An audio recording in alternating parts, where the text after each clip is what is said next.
Business चॅनलमध्ये तुमचं हार्दिक स्वागत करतो।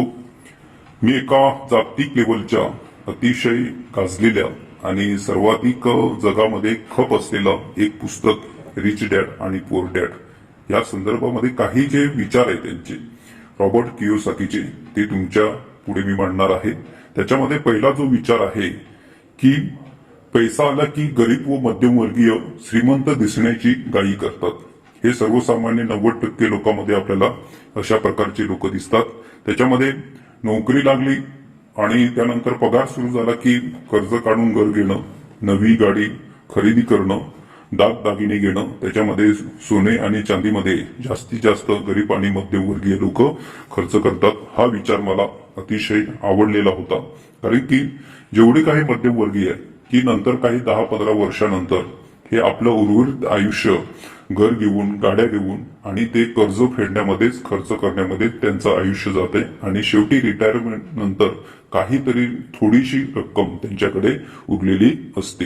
आणि त्यामुळं हे जे वाक्य आहे ते अतिशय बऱ्याच लोकांना ते लागू होतं। त्यानंतर दुसरा जो विचार काम करतो आणि पिढ्या काम करतो।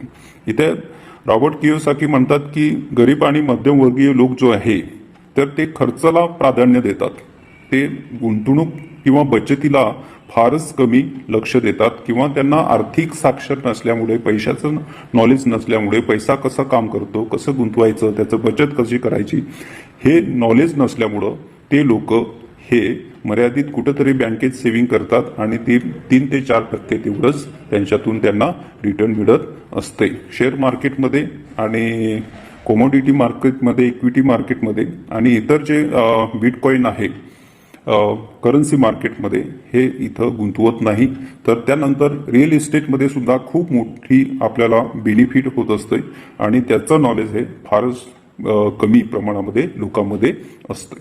तिसरा विचार इथं मांडलेला आहे की रॉबर्ट कियोसाकी म्हणतात की दिवसा नोकरी करा आणि उर्वरित जो संध्याकाळचा जो काम आहे ते उद्योग व्यवसायामध्ये तुम्ही देऊ शकतात आणि त्यामुळे उत्पन्नाचा मार्ग किंवा पैसा जो आहे किंवा त्याची बचत आहे ती आपण जास्तीत जास्त करू शकतो। उर्वरित टाइम आपण बिझनेसकडे लक्ष दिलं तर आपलं उत्पन्नाचा मार्गही वाढू शकेल आणि आपण श्रीमंत होऊ शकतोय असं म्हणायचंय।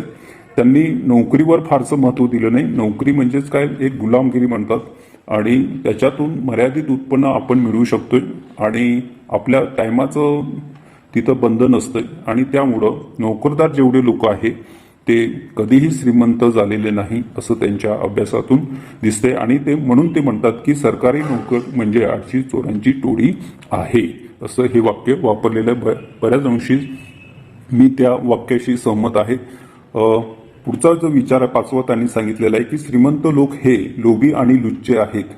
हा जो गैरसमज गरीब लोकांमध्ये बऱ्याचदा असतो की श्रीमंत हे सर्व खोटे असतात। रतन टाटा म्हणा, राधाकृष्ण दमाने आहेत की बरेच जे बिझनेसमॅन आहे ते चांगल्या मार्गाने आणि इथिक्सने पैसा कमवायला लागले, त्यांच्या कष्टाने कमवायला लागले, त्यांच्या बुद्धिमत्तेने कमवायला लागले आणि त्यांचे जी उर्वरित जी काही रक्कम आहे कोट्यावधी रुपये ते दान सुद्धा देतात। याचा अर्थ म्हणजे सर्व श्रीमंत लोक 2 नंबरने किंवा इतर मार्गाने कमवतात असं नाही।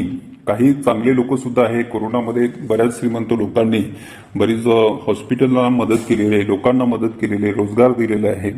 त्यामुळं सर्व श्रीमंत लोक हे लोभी आणि लुच्चे नसतात। हा जो विचार आहे तो फक्त आपल्याला गरीब आणि मध्यमवर्गीय कुटुंबामध्ये हे त्या लोकांना वाटतंय, परंतु सर्व श्रीमंत हे लुच्चे आणि असं वाईट विचाराचे नसतात।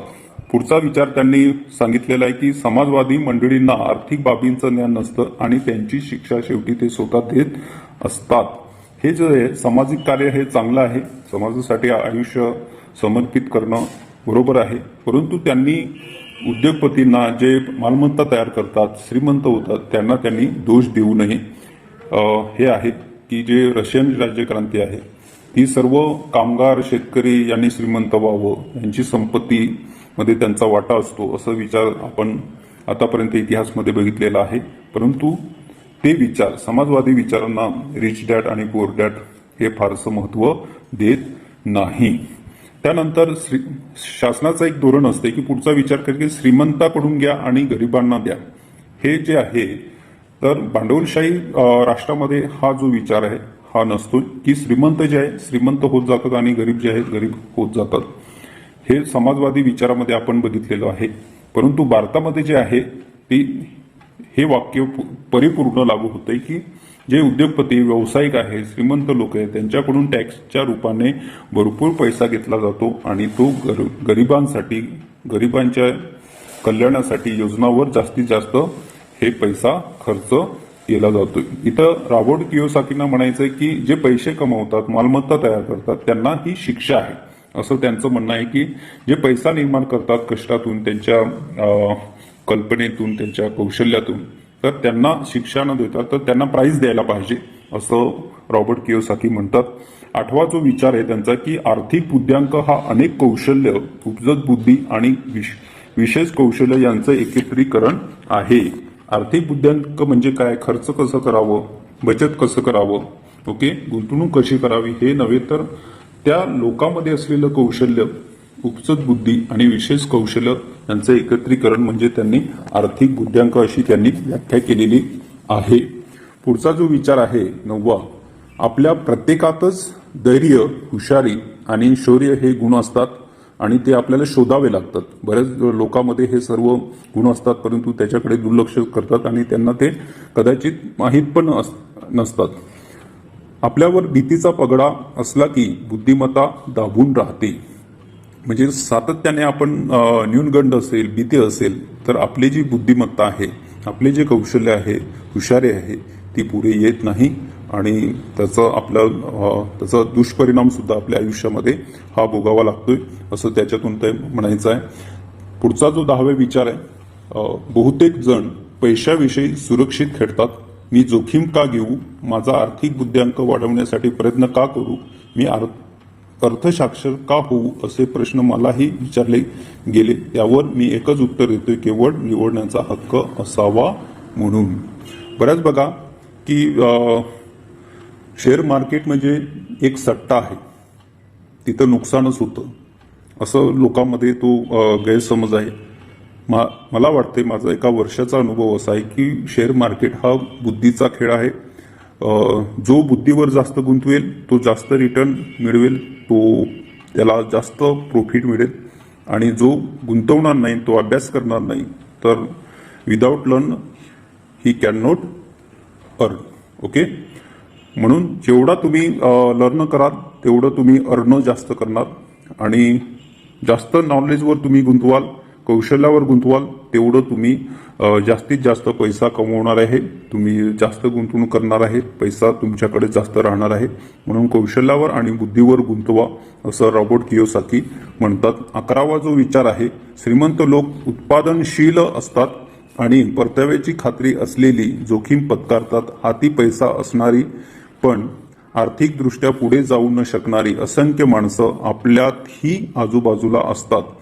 बऱ्याचदा वातावरण आपण ज्या ठिकाणी राहतोय आपण ज्या शहरामध्ये राहतोय त्या ठिकाणी जे वातावरण असतं ना ते सर्व निगेटिव्ह असते. पैशा बाबतीत अज्ञानी असतात आणि आर्थिक साक्षर नसते. त्यामुळं आपले जे पूर्वज आहे जे त्यांनी केले तेच आपण पुढे चालवत असतोय. म्हणजे चला शाळेत जावा, अभ्यास करा, भरपूर मार्क्स मिळवा, कॉलेजला जावा, डिग्र्या घ्या आणि चांगली नोकरी बघा आणि ते पगार म्हणजे सर्व काही असं हा शिक्षण. आणि ती शिक्षण पद्धती आता पण तीच आहे.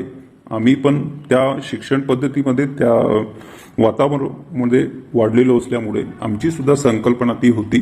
परंतु रिच डॅड आणि पोअर डॅड हे पुस्तक वाचल्यानंतर आम्ही सर्व दृष्टिकोन आमचा या पैशाबद्दल श्रीमंत लोकांबद्दल फायनान्शियल लिटरेसीबद्दल आमचा हा दृष्टिकोन बदललेला आहे. 12वा जो विचार आहे की आर्थिक बुद्धिमत्ता म्हणजेच खूप पर्याय असणं. आर्थिक प्रश्न सोडवण्यासाठी तुम्ही किती सर्जनशीलतेने विचार करता हेही महत्वाचं असते. बहुसंख्य लोकांकडे एकच पर्याय असतो. आर्थिक बुद्धिमत्ता ही महत्वाची आहे परंतु त्याबरोबर ते आपल्याकडे जो पैसा आहे तो कसा वापरायचा, तो कसा वाढवायचा, तो कसा गुंतवायचा, पैशाला 24 तास कसं काम करायचं ही बुद्धिमत्ता सुद्धा आपल्याकडे असणं खूप गरजेचं असतंय. आपल्या सर्वांकडे शेवटचा जो विचार आहे 13वा की आपल्या सर्वांकडेच एक सामर्थ्यवान गोष्ट आहे ती आपलं मन आणि त्याला जर योग्य प्रशिक्षण दिलं तर ते प्रचंड संपत्ती निर्माण करू शकतोय. म्हणजेच पॉवर ऑफ माइंड याच्यावर त्यांनी हे केलेलं आहे. तर आपण मानसिकदृष्ट्या सक्षम असायला पाहिजे. आपण सकारात्मक विचार करायला पाहिजे आणि मनातले जे इतर विचार आहे नको ते विचार आपण काढून आणि ते आर्थिक साक्षरतेचे चांगले विचार जर केले, सकारात्मक विचार जर घेतले तर आपण चांगल्या पद्धतीने संपत्ती पैसा निर्माण करू शकतोय असं रॉबर्ट कियोसाकी म्हणतात. आणि हे जो रिव्ह्यू आहे हे विचार जर तुम्हाला आवडले असेल तर स्मार्ट बिझनेस या चॅनलला तुम्ही सबस्क्राईब करा, लाईक करा आणि शेअर करायला विसरू नका. Thank you very much.